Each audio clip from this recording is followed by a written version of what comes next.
If I was to say what is my main interest, it would be form, I think. I use a great variety of forms, and very often I have an experience that's been common to many poets of sensing the poem before I know what any of the words are, like an object that's hanging about in the air.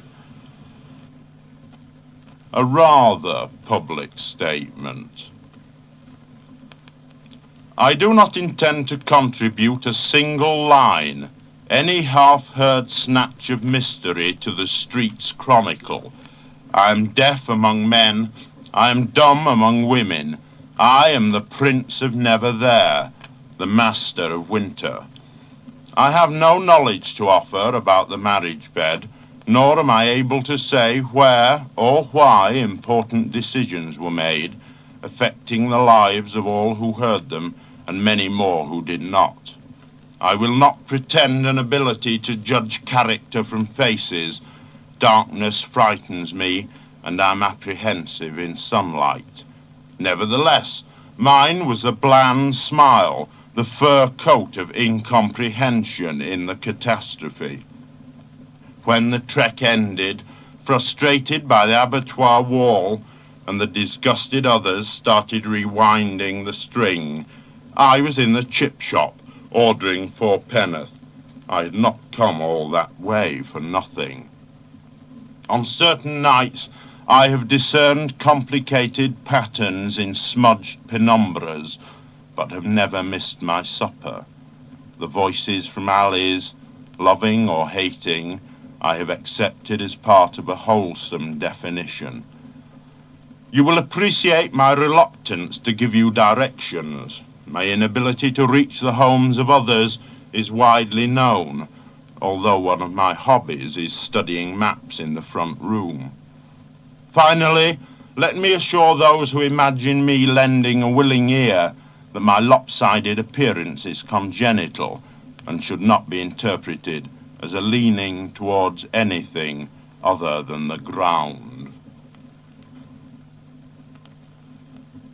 Apart from the district in which I was brought up, which I'm not in love with at all, I merely used these images because they came easily to me and because they were ones that had long since sunk very deeply into my imagination. Besides the district and the sights and sounds of it, I've tried to make use of some of the people who I know in it.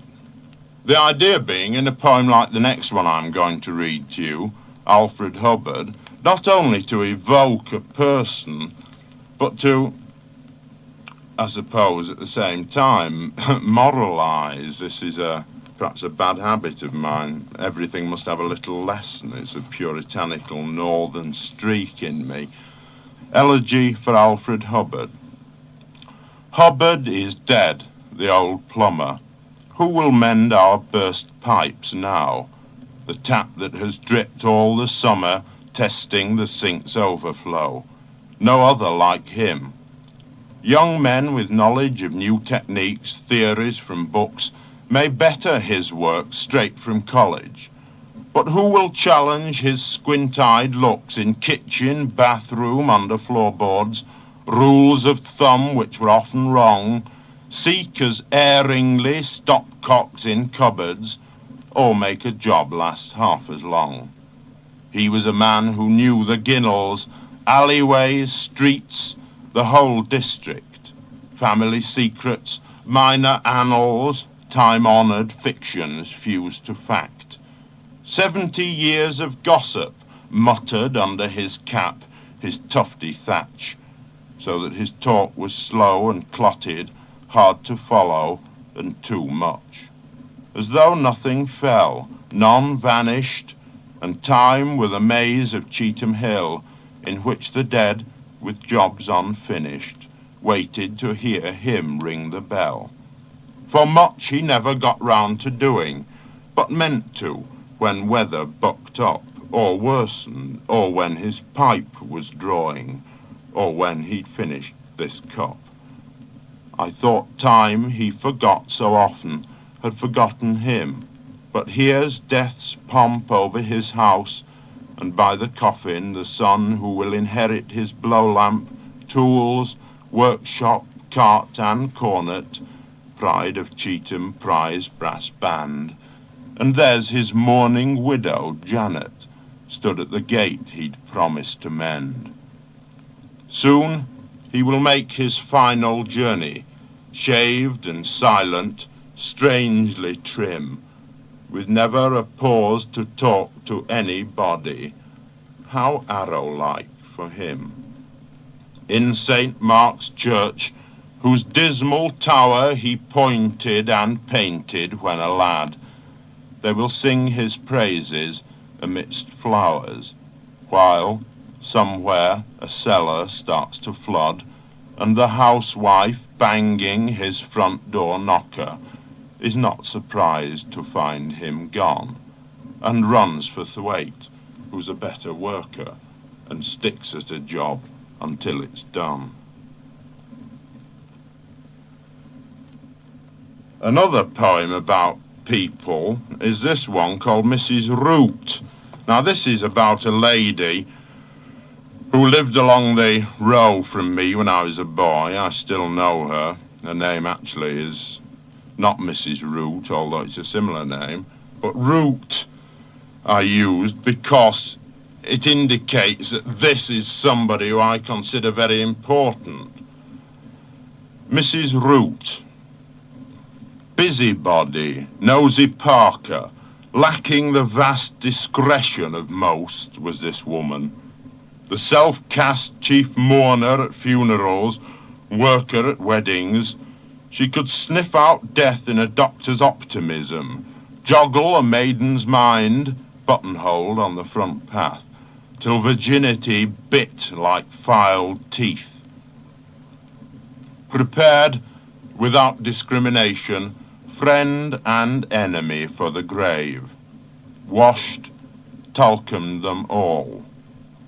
A woman who wore such ceremonies like a glove could console a grief-struck household that hardly knew her name, and then collect money for a wreath fit to wield at a queen's passing. Death-skilled, but no less wedding-wise, her hand stitched the perfecting dart in bridal satin. She brought report of cars arriving, clear skies towards a church. They were her tears, pew-stifled, from which the happiest laughter billowed confetti outside the black doors. Of best wishes, loudest were hers. And nobody thanked her. Why doesn't she mind her own business, they said, who'd lent upon her? Crude and peasant-like her interest in brides and the dead. I thought so too, yet still was loath to add my voice, sensing that my secret poems were like her actions, both pried into love and savoured death.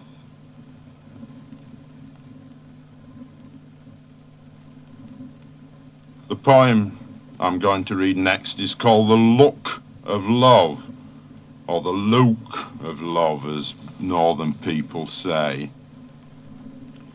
Beleaguered by passions, as by thunder of encircling arms, some ate dirt, became louse-ridden, waxed wholly by degrees of deprivation and fits of weakness, withstood the hordes, entertained not their grinning gods, and died virgins at length, slowly. Some explored a metaphor nearer to home, local affections pursued through fog, a maze of streets, finally left them dazed and tricked, writing in lieu of love poems a pocket guide to their own district. Saints and fools. Some who were neither, like you and I, bit lips in kisses, groaned beneath weight of thrusting flesh, or tried to deal gently with another. To these The scale of things was plain, but they surrendered, gathered fat like foreign honours, or went out to the corner shop and were never seen again.